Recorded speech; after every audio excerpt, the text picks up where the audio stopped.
بسم اللہ الرحمن الرحیم۔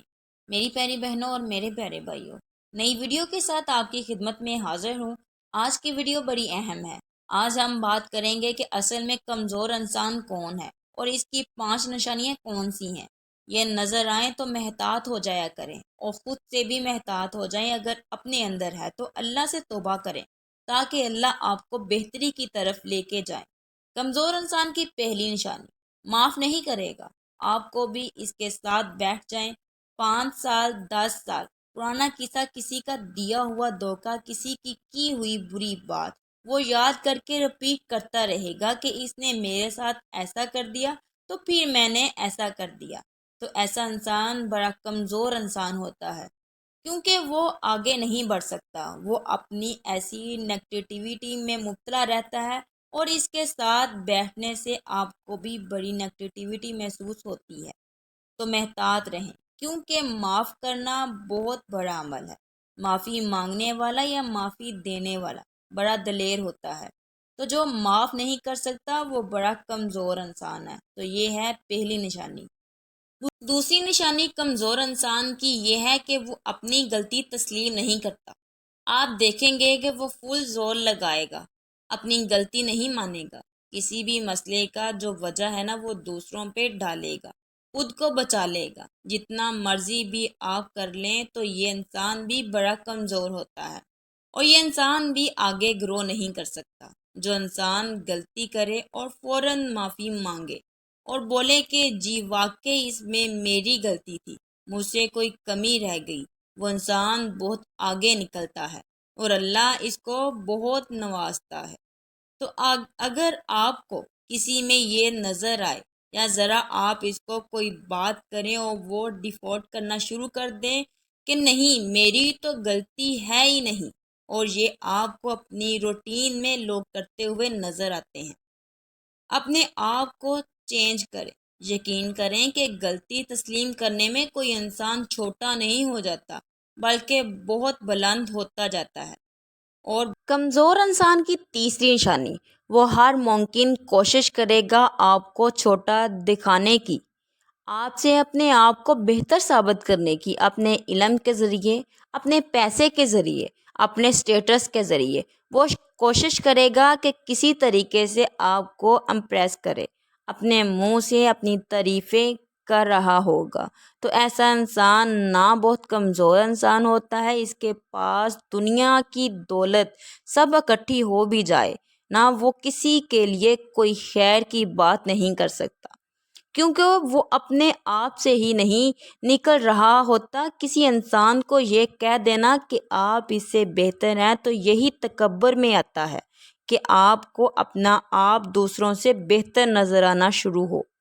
تو ایسا انسان تکبر کی ضد میں ہوتا ہے، اور جو تکبر کرتا ہے نا وہ اصل میں بڑا بدقسمت اور بد نصیب ہوتا ہے۔ تو اللہ تعالیٰ ہم سب کو تکبر سے بچائے، اور جو کچھ بھی ہے نہ تو اس کو اللہ کی عطا ہی سمجھے، اس میں اپنی مرضی شامل کر کے خطا نہ کرے۔ کمزور انسان کی چوتھی نشانی، کہ وہ ہر بات کو پرسنل لے لیتا ہے۔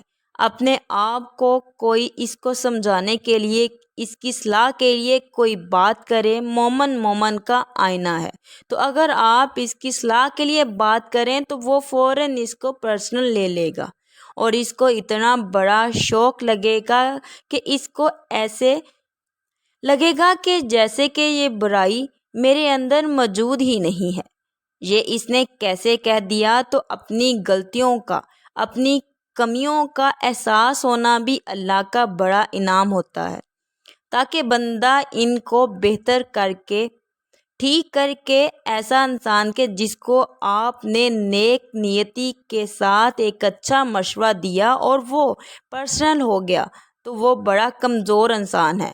تو کوشش کریں کہ اس کمزوری کو دور کریں۔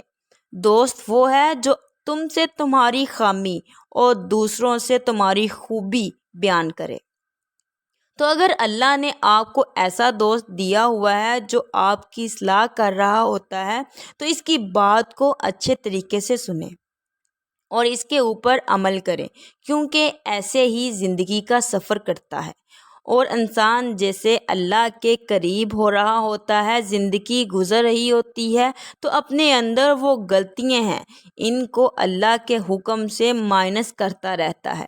کمزور انسان کی 5ویں نشانی: بہت بولے گا، فضول بولے گا، جھوٹ بولے گا۔ حضرت واصف علی واصل رحمۃ اللہ علیہ ارشاد فرماتے ہیں، اس کا مفہوم ہے کہ جو انسان بہت زیادہ بولتا ہے نا، وہ سچ اور جھوٹ ملا کے بولتا ہے، مجبوری بن جاتا ہے اس کی کہ پھر کیا ہوتا ہے کہ اس کی زندگی سے برکتیں کم ہونا شروع ہو جاتی ہیں، بلکہ آہستہ آہستہ ختم ہو جاتی ہیں۔ مولانا جلال الدین رومی رحمۃ اللہ علیہ کا ایک بڑا پیارا جملہ ہے جس کا مفہوم ہے کہ جو سمندر ہے نا، خاموشی ہے، خاموشی سمندر ہے اور بولنا دریا ہے۔ تمہیں سمندر ڈھونڈ رہا ہے اور تم دریا کے پیچھے بھاگ رہے ہو۔ تو یہ جو خاموش رہنا، علم کا بہت سارا حصہ خاموشی اور ادب میں پوشیدہ۔ تو جو انسان بہت زیادہ بولتا ہے، فضول بولتا ہے، جھوٹ بولتا ہے، وہ پھر کچھ نہیں سیکھ سکتا۔ علم ہے ہی لا علم کا نام۔ تو اگر ایک انسان بہت بولتا ہے تو اس کا مطلب بڑا کمزور انسان ہے اور وہ زیادہ سیکھ نہیں پائے گا۔ تو بولنا اچھی بات ہے، لیکن بولنا جسم کا عمل ہے، نفس کا عمل ہے، خاموشی روح کا عمل ہے۔ تو یہ خاموشی بڑی ضروری ہے اور اس کو اگر ہم سمجھ لینا تو ہم بڑا کچھ سیکھ سکتے ہیں اور اس کے اوپر بڑے اچھے طریقے سے غور و فکر کر کے عمل بھی کر سکتے ہیں اللہ کے حکم سے۔ تو آج کی ویڈیو سے آپ کو پتہ چل گیا ہوگا کہ کمزور کون ہے اور طاقتور کون ہے۔ بس یہی کمزوریاں نکال دی جائیں تو باطنی طاقت مل جائے گی۔ حضرت واصف علی واصل رحمۃ اللہ علیہ سے کسی نے پوچھا کہ باطنی طاقت، باطنی قوت کیا ہوتی ہے؟ ایک تو ظاہری قوت ہے اور ایک باطنی قوت۔ تو انہوں نے جو جواب دیا وہ یہ تھا کہ جسم لہو لہان ہے، فرشتے انتظار میں ہیں کہ ابھی حکم ہوگا تو پتھر مارنے والوں کو نیست نابود کر دیا جائے گا۔ لیکن رسول اللہ صلی اللہ علیہ وآلہ وسلم کے الفاظ جن کا مفہوم یہ نہ صحیح تو ان کے آنے والی نسل میں سے صحیح، وہ تو ایمان لائیں گے نا۔ تو باطنی قوت یہ ہے کہ قوت رہتے ہوئے قوت کا استعمال نہ کیا جائے۔ آپ کو پتہ ہے کہ آپ کسی کو نقصان پہنچا سکتے ہیں، آپ کے پاس یہ طاقت ہے، لیکن آپ نقصان نہ پہنچائیں تو یہ اصلی طاقت ہے۔ تو اللہ تعالی ہمیں عمل کرنے کی توفیق دے، آمین۔